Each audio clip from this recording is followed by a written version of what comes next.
This is RTV6 News at 11, working for you. Now at 11, following a week of devastating violence on the east side of Indianapolis, people living in the area are asking for more resources they say can make their community safer. They say the lack of development in their neighborhoods contributes to crime, and they want the city to change its priorities. Working for you tonight, RTV6's Cameron Riddle took those concerns to Indianapolis Mayor Joe Hogsett as he spent the evening on a public safety walk. It's no secret, the east side of Indianapolis has seen better days. And with each school and grocery store closure, abandoned building, and senseless act of gun violence, the question is asked, what is going on the east side and when will it get better? What's going on is, unfortunately, disputes often turn into the conflict resolution tends to be a gun too often today. And that's the culture we're trying to change. As he walks through the Meridian Park neighborhood, Indianapolis Mayor Joe Hogsett is looking for ways to make his city better, including on the east side where the murders of two teenage siblings have put a spotlight on the problems beyond gun violence that residents say are plaguing the east side community.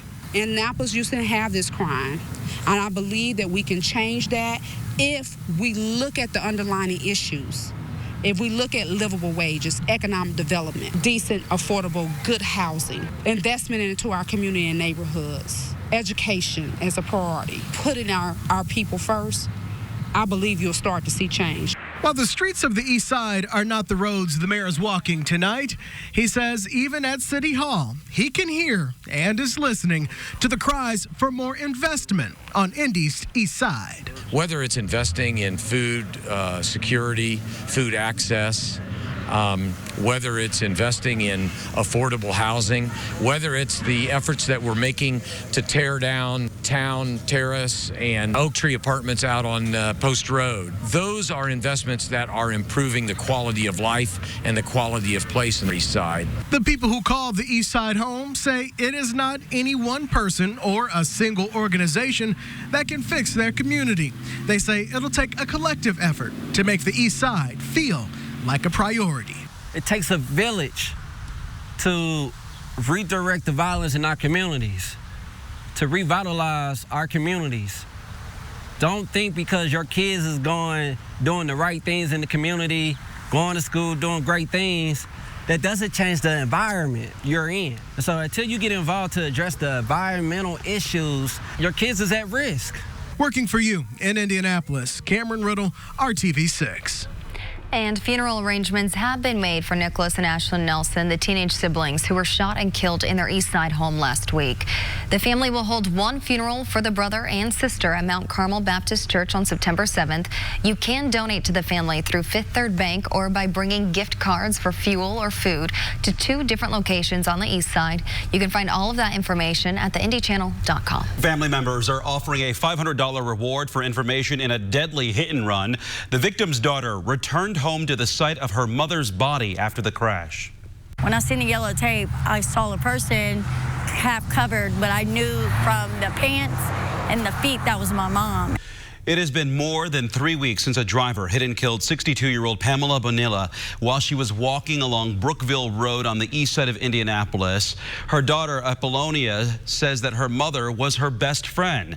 She hopes by speaking publicly, someone will come forward to help catch the killer. I pray to God the police works hard and not give up on my mom. I don't want them to give up on her. Because it wasn't her time to go. Someone literally took her from us. And we're all suffering for it. Police released this picture of the vehicle that hit Pamela Bonilla. It's a black GM Envoy with tinted windows. If you have any information, call Crime Stoppers at 317-262-TIPS. My son could have been killed. This is a mother's worst nightmare. That mother says her son's school failed her after he got hit by a car. The district says it followed proper protocol. RTV6 is working to get answers now. The car hit 7-year-old Frank Barnett after he ran from IPS Stephen Foster School 67 on the west side Monday afternoon. He suffered a concussion and needed nearly 50 stitches, but is recovering at home tonight. The first grader has autism, and according to his individualized education program, he is never to be left alone. He gets curb-to-curb services due to the autism. And when he gets into one of them little moods, depending on what happened at that time of the incident, he runs. And they're all aware of this. It's stated in his IEP, which I do have, that he is to never be left unattended. He's always got to be with an adult, which he was not. Indianapolis Public Schools tells RTV6 Frank broke away from a staff member and ran out of the building. School administrators immediately called IPS police as they searched for him. If you have a problem and need help getting answers, contact us at workingforyou@rtv6.com. Now to the Storm Team 6 forecast. I want to give you a live look outside from our tower camera in downtown Indianapolis. Chief Meteorologist Kevin Gregory is working for you tonight, helping you get ready for your Thursday. And it's another beautiful night. We finished off a great day. We stayed just shy of 80 degrees once again, and that humidity so low. The wind was strong. We had a 36-mile-per-hour gust, if you're wondering how windy today. Temperature in the 50s right now. Peru leading the way at 58, 59 in Bloomington and Terre Haute. Indy a little bit warmer. Temperatures tomorrow morning, this is all familiar. The coolest day in the 7-day planner occurs tomorrow morning. A dry start with clear skies. Temperatures through the afternoon tomorrow will start to bounce back. 59 at 8 a.m., 77 at noon, and above 80 degrees in the afternoon. We'll talk about our next rain chance and look through the Labor Day weekend coming up. One suspect accused of eating pizza after robbing and killing a delivery driver has been ordered to spend decades in jail. 19-year-old Juwan Terry pled guilty to the murder and the death of Lavon Drake in August of last year. Today, a judge sentenced Terry to 60 years in prison with 10 years suspended. 2 other suspects are scheduled to go to trial later this year. Police say Terry told investigators that 3 men forced Drake into a house near 38th Street and German Church Road on the east side of Indianapolis, took the pizza, shot him, and robbed him. 2 former daycare providers must pay $22,000 in restitution in connection to the death of a toddler in their care in 2013. A jury convicted Daniel and Sandy Wall of involuntary manslaughter. Prosecutors say they failed to fix a broken baby gate where a toddler became wedged and died. The couple operated the Home Away from Home daycare in Fortville. They served 9 months in prison. There's a new push to make animal abuse and neglect laws tougher in Hamilton County.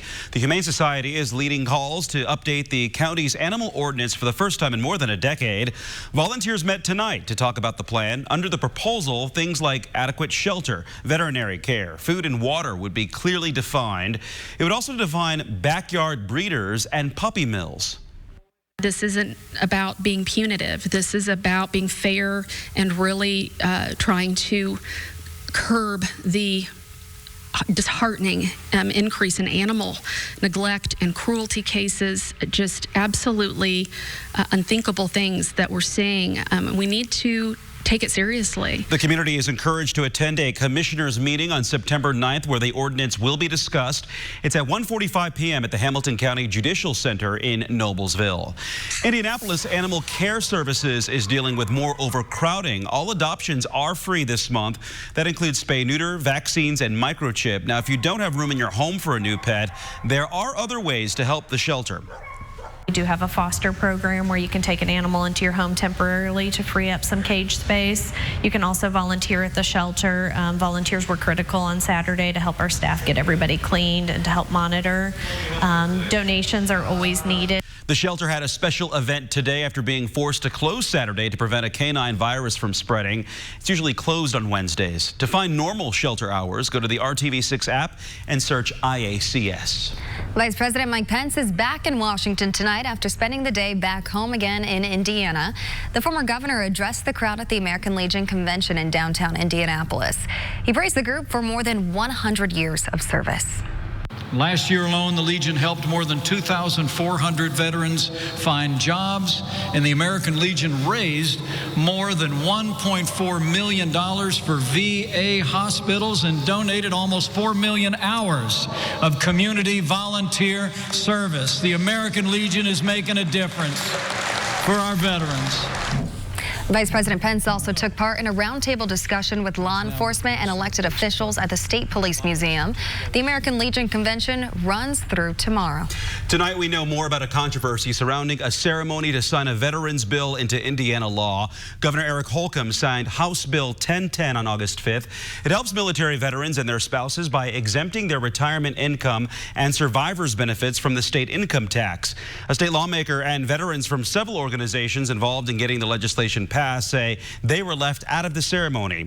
There are accusations of partisanship. Now, a spokesperson for the governor says the event was open to the public and no one was told they were not welcome. You can read more from both sides of this issue by going to the RTV6 app and clicking on this story. The state took a big step forward today as casinos and racetracks prepare to add sports betting. The Indiana Gaming Commission approved regulations this afternoon. Sports betting in the state officially becomes legal on Sunday. 11 of the 13 casinos in Indiana have licenses to start taking those bets. Well, babies don't often graduate, but this little girl earned a cap and gown after a very difficult journey. Today, Riley Hospital for Children at IU Health North in Carmel held a NICU graduation ceremony for a baby named Hartley Moon. Hartley weighed 1 pound, 4 ounces when her mother gave birth at 23 weeks back in April. After 134 days in the NICU, she finally went home this afternoon. Her parents had a graduation outfit ready for that special day. Look at that. And Riley kids in downtown Indianapolis were treated to a special visit today. Drivers with Don Schumacher Racing met with patients and hosted a game of bingo there. Don Schumacher Racing is the largest team in drag racing. It has partnered with Riley Hospital Children's Foundation since 2006, raising more than $600,000 over the years. Look at that. Great to see there, right? A great homecoming and a nice little visit for the other patients too. Fun day at Riley. Indianapolis Public Schools is getting a big grant. How the money will benefit parents, students, and teachers in the district. And why a can of paint will be used as evidence against a man accused of dangerous driving on a busy Indiana interstate. You're watching RTV6 News at 11. Furniture Galleries. Live life comfortably. This is RTV6 News at 11, working for you. Huffing and driving. A man is accused of huffing paint and getting behind the wheel on a busy highway in northern Indiana. State troopers say the driver had red spray paint on his face, hands, neck, and clothes when they pulled him over on I-80-94 on Monday. The suspect told investigators the paint can exploded in his face, but the can found in the car was not damaged. The driver faces several charges. Now to Hiring Hoosiers, an RTV6 initiative connecting you to job opportunities, training, and education. Indianapolis Public Schools is getting some help to provide career coaching services that will benefit parents, teachers, and students. The governor's workforce cabinet awarded a $503,000 grant to the district to fund the project called Aim Higher. It will help provide professional development training for teachers, expand junior achievement programming, create apprenticeships with local business partners, and so much more. And IUPUI is helping high school students go from classroom to career. The university shares its I-DO program with high schoolers. I-DO stands for Informatics Diversity Enhanced Workforce. Students create apps, games, and websites while learning how to code. Pike High School senior Jaden Coleman is interning at Eli Lilly thanks to the program, and she has big plans for the future. In 10 to 20 years, I can see myself owning my own IT company, maybe creating something and sending it off to somebody, maybe patent something. For a list of schools that participate in I-DO, go to hiringhoosiers.com and click on this story. The field of candidates running for the Democratic presidential nomination is a lot smaller tonight. New York Senator Kirsten Gillibrand announced today that she's dropping out of the race. The announcement comes as the clock ticks to qualify for the next debate. That deadline is at 11:59 tonight. The bar to qualify for the debate in Houston is higher than previous debates. The candidates need to hit 2% in 4 approved public opinion polls and secure 130,000 unique donations. Only 10 have met the threshold at this hour.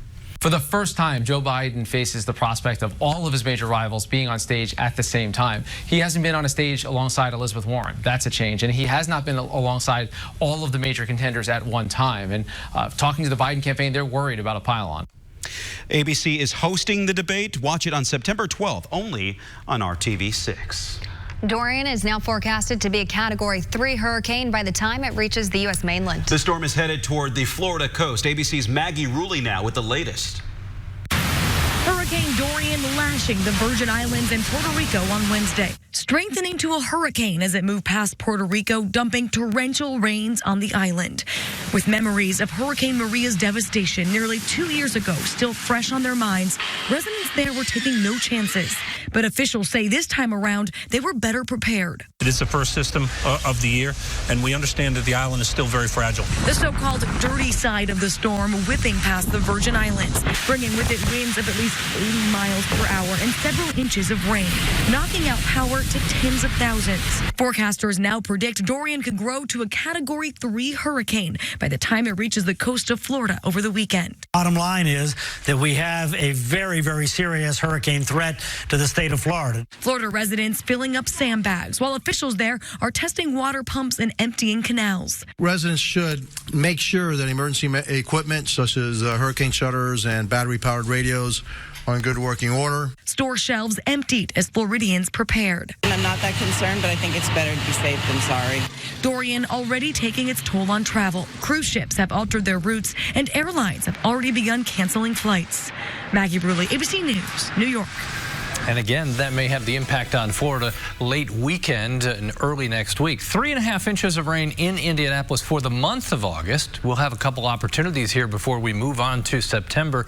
Nothing substantial, but Friday, Saturday, and Sunday, all 3 days, at least a low chance for thunderstorms. Show you one opportunity tomorrow night, especially over western Indiana. This is 4 o'clock tomorrow afternoon. Still lots of sunshine. You see isolated thunderstorms developing to the north and west at 7 o'clock. By the time we get to 9, still along the Michigan-Indiana state line and west of the state line with Illinois. Then overnight into the morning hours, some isolated showers, maybe a rumble of thunder possible.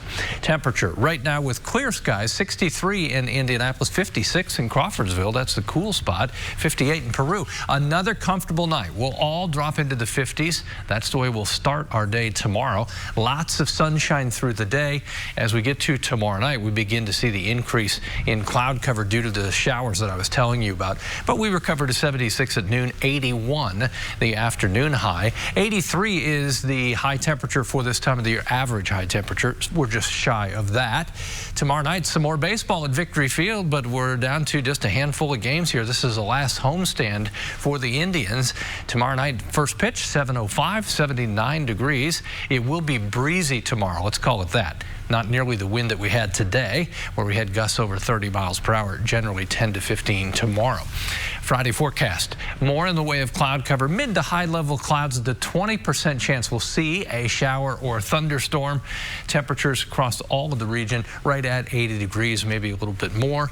Indications are most areas will be dry for the second week of Friday night football. 7 a.m. there are a few clouds, maybe an isolated shower, thunder shower in the afternoon and into the evening hours, especially south and east at that point.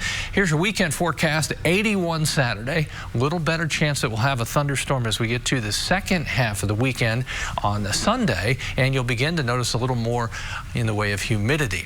Monday, Labor Day, should be a nice day. Mixture of clouds and sunshine, 83 degrees. As you look at the forecast for next week, temperatures peak on Tuesday. That's the warmest day. Nice holiday. Then Tuesday and Wednesday, low to mid 80s. And notice these overnight lows that are close to the mid 50s tomorrow morning will generally be in the mid 60s much of the time late weekend into early next week.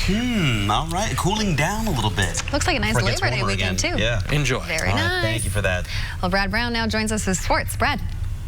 Thanks, team. The college football season is off and running, and for Purdue, part of that off and running will be wide receiver Rondale Moore looking for an encore performance after a dynamite freshman season. How will he get that done? We'll have a closer look in our Sports Extra Spotlight coming up next on the News at 11.